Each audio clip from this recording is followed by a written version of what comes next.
Buenos días, profesor Franklin Alberto Pimienta. Yo soy Leider Santiago Chauta Camargo del grado 14. Hoy vengo a presentarle la lectura del libro El Anticristo de Friedrich Nietzsche, capítulo 40 al 43. La fatalidad del Evangelio se decidió con la muerte. Pendió de la cruz, sola la muerte. Esta muerte inesperada e ignominiosa. Solo la cruz, reservada en general a la canaille. Solo esta pavorosa paradoja planteó a los discípulos el interrogante propiamente dicho. ¿Quién fue ese hombre? ¿Qué significó este acontecimiento? Es harto comprensible el sentimiento de estupor y de profundo agravio, el recelo de que tal muerte significara la refutación de su causa, el terrible interrogante, ¿por qué precisamente así? Aquí todo debía ser necesario, tener sentido, razón suprema. El amor de discípulo no sabe de contingencias. Solo entonces se abrió el abismo. ¿Quién le dio muerte? ¿Quién fue ese enemigo natural? Brotaron cual relámpagos estas preguntas. Y la respuesta fue, el judaísmo gobernante, su clase más alta. Desde ese momento se le suponía frente al orden imperante. Se entendía a Jesús a posteriori sublevado contra el orden imperante.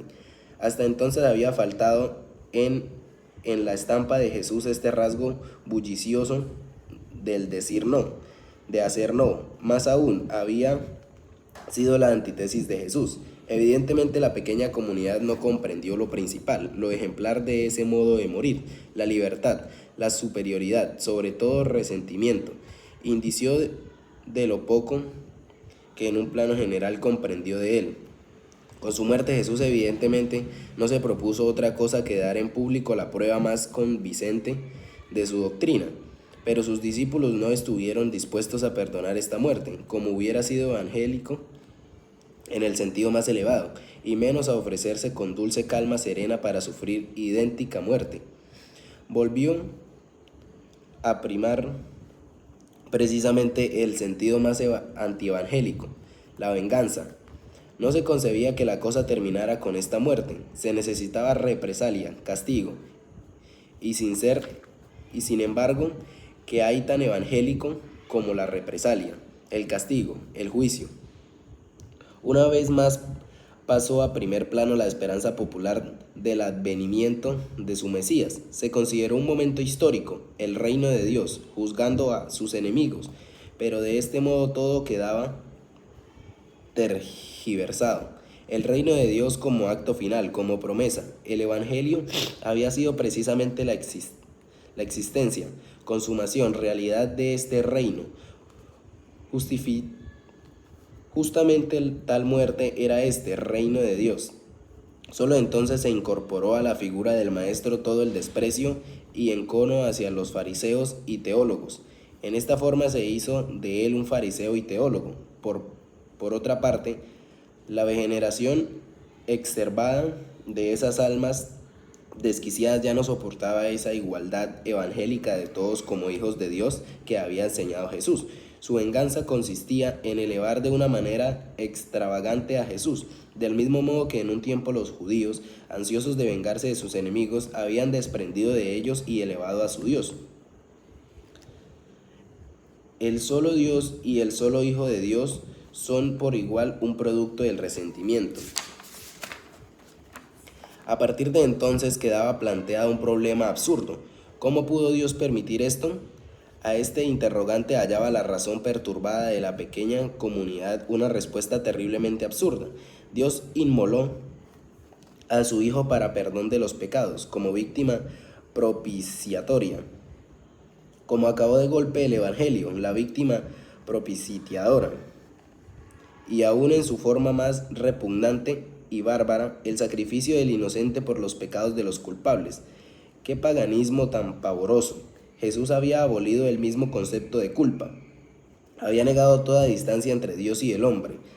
Había vivido esta unidad de Dios y el hombre como su buena nueva, y no como prerrogativa. A partir de entonces se iba incorporando gradualmente al tipo de redentor la doctrina del juicio y de la resurrección. la doctrina de la muerte como muerte sufrida para reparar la culpa de los hombres y la doctrina de la resurrección, con la cual estaba escamoteado todo el concepto, bienaventuranza, toda única realidad del Evangelio, en favor de un estado de ultratumba.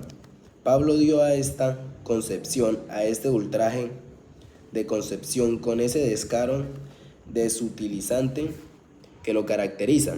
Esta fundamentación, si Cristo no ha resucitado de entre los muertos, necesita fe, nuestra fe es vana. Y de pronto el Evangelio quedó convertido en la más despreciable de todas las promesas imposibles de cumplir, la doctrina insolente de la inmortalidad de la persona. El propio Pablo le enseñó aún como premio. Como se ve, la muerte en la cruz puso fin a un nuevo y desde todo punto original conato del movimiento pacifista búdico, de felicidad terrenal efectiva, no solamente prometida, pues como ya subrayé, tal es la diferencia principal de estas dos religiones de la decadencia. El budismo no promete, sino cumple, en tanto que el cristianismo promete todo pero no cumple nada. A la buena nueva la sustituyó la peor, la de Pablo. En Pablo encarna la antípoda del portador de la buena nueva, el genio en el odio, en la visión del odio. Hay que ver lo que este disangelista sacrificó al odio, sobre todo al propio Redentor. Lo clavó en la cruz, la vida, el ejemplo, la doctrina, la muerte, el sentido y el derecho a todo el Evangelio. Nada de esto quedó al comprender este falsario por odio lo que le convenía para sus fines, no la realidad, no la verdad histórica. Y una vez más el instinto sacerdotal del judío cometió el mismo grave crimen contra la historia. Hasta aquí regleta vieja, desde aquí regleta nueva. Borró sin más ni más el ayer, el anteayer del cristianismo y se inventó una historia del primitivo cristianismo. Todavía más falseó otra vez la historia de Israel, presentándola como antecedente de su propio acto, como si todos los profetas hubiesen hablado de su Redentor. Más tarde, la Iglesia hasta falseó la historia de la humanidad en el sentido de una prehistoria del cristianismo, el tipo de Redentor, la doctrina, la práctica, la muerte, el sentido de la muerte, hasta el epílogo de la muerte. Nada permaneció intacto, ni siquiera conservó una semejanza con la realidad. Pablo simplemente situó el centro de gravedad de toda aquella existencia detrás de dicha existencia, en la mentira del Jesús resucitado. En el fondo no le servía la vida del Redentor, precisaba la muerte en la cruz. Amén de algo más, creer en la sinceridad de Pablo, oriundo de la sede principal de la Ilustración estoica, al tomar una alucinación por la prueba de que el Redentor vivía todavía, o dar siquiera crédito a su afirmación de que tuvo esta alucinación, sería de parte de un psicólogo una verdad ni a serie. Pablo buscaba su fin, por ende, también los medios conducentes al logro del mismo, lo que él no creía. Lo creían los idiotas entre los cuales propagaba su doctrina. Su necesidad era el poder. Con Pablo, el sacerdote trató una vez más de erigirse en amo. Solo le convenían conceptos, doctrinas y símbolos que sirvieran para tiranizar masas y organizar un grey, que fue lo único que más tarde Mahoma tomó prestado del cristianismo, la invención de Pablo, su medio para establecer una tiranía de los sacerdotes y organizar un grey. La fe en la inmortalidad, vale decir, la doctrina del juicio. Si se sitúa en el centro de la gravedad de la vida, no en la vida, sino en el más allá, en la nada, se despoja la vida como el centro de gravedad. La gran mentira de la inmortalidad de la persona contribuye toda razón, toda naturalidad, en el instinto, todo lo que hay de benéfico, de vital, de grávido, de porvenir en los instintos, despierta entonces la suspicacia. Vivir en forma que ya no tenga sentido de vivir. He aquí lo que llega a ser entonces el sentido de la vida. ¿Para qué inspirarse en un espíritu de solidaridad, sentir gratitud hacia los antepasados. ¿Para qué cooperar, confiar, promover cualquier bien común? Se trata de otras tantas tentaciones, de otras tantas desviaciones del justo camino. Una sola cosa hace falta, que cada cual, como alma inmortal, sea igual a cada cual, que dentro de la totalidad de los seres, la salvación de cada cual pretenda a título legítimo atribuirse una importancia eterna. Que pequeños mojigatos y medio locos tiendan a imaginarse que por ellos dejan constantemente de regir las leyes de la naturaleza. No hay desprecio suficiente para estigmatizar tal exacerbación de toda clase de egoísmo hasta el infinito, hasta la insolencia. Y sin embargo, a tan deplorable halago a la vanidad de la persona debe el cristianismo su triunfo. De este modo ha traído precisamente a todos los malogrados, díscolos y desheredados, toda la hez y escoria de la humanidad. La salvación del alma, quiere decir, el mundo gira alrededor de mí. El veneno de la igualdad de derechos por nadie ha sido esparcido tan sistemáticamente como por el cristianismo. Desde los más recónditos y malos instintos, el cristianismo ha librado una guerra sin cuartel a todo sentimiento de veneración y distancia jerárquica entre los hombres.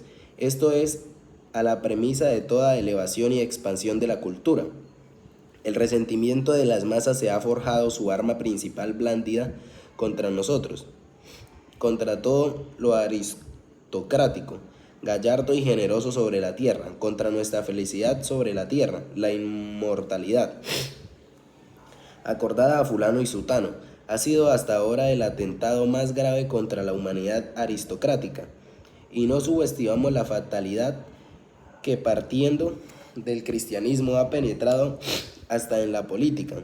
Ya nadie trata de reivindicar prerrogativas y derechos de señoría, experimentar un sentimiento de veneración ante sí mismo y ante los que le son afines, proclamar un patos de la distancia jerárquica. Nuestra política se resiente de esta falta de coraje. El aristocratismo de la idiosincrasia ha sido socavado del modo más subrepticio por la mentira de la igualdad de las almas, y si la creencia en la prerrogativa de lo más hace y hará revoluciones, no se dude de que el cristianismo, el imperio de los juicios de valores cristianos, lo que toda revolución traduce en sangre y crimen, el cristianismo es una sublevación de todo lo vil y rastrero contra lo que tiene altura. El evangelio de los humildes rebaja.